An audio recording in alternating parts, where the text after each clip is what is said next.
All right, my ambitious project has arrived.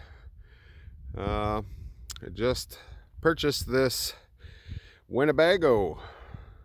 It's got a real short wheelbase, dually rear end. It's got a Dana, and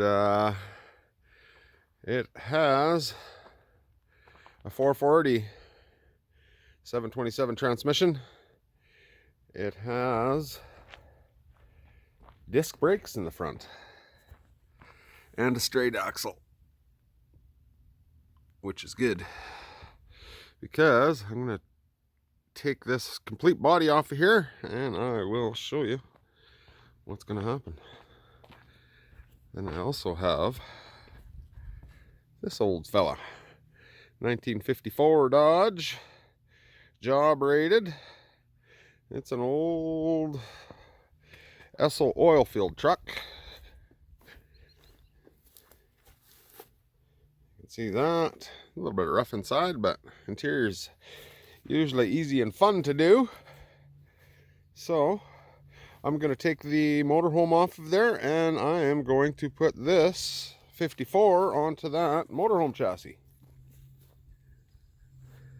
So in comparison to what we got there, it'll have modern brakes, but it's still going to have a straight axle in the front. When you see it coming up, it will create the illusion that it's still the old truck. That one's got a straight axle in it as well.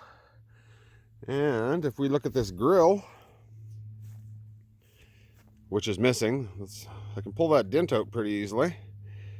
If we look at that grill, and we look back over here at the bottom part of this grill, it is dangerously close to being flipped upside down and mounted in to that spot.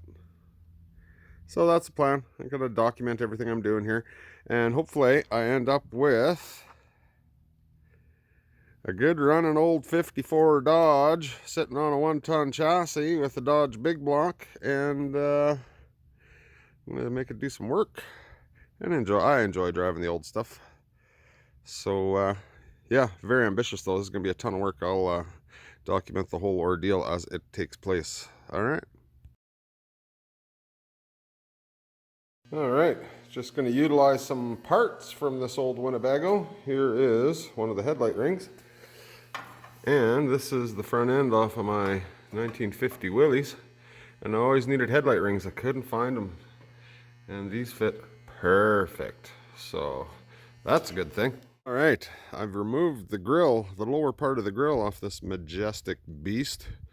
I'm trying to use all the parts I can off of it. I'm going to recycle all the exterior. I'll pull all the aluminum off, and then I'll use as much wood and stuff so I have minimal stuff to haul to the scrap. And so yeah, so I got that grill out and I've got it mocked up on the 54, and it's pretty close. I'll have to trim the outside edges, remove the top bar, make a couple of fastening brackets behind it, but it's going to fit perfect. And it's aluminum, so lightweight and cleans up nice, so I think that'll work out just fine.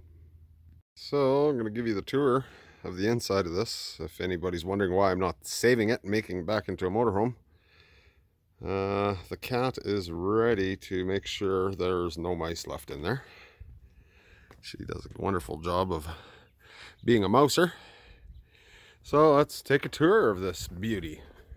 It's quite something, I tell you. So there's some good plywood in here I can remove before I tear it down. But yeah, it's pretty much stripped and gutted, which is good because I do not need any of that stuff. Yeah, the side windows blew out of it, which is always exciting.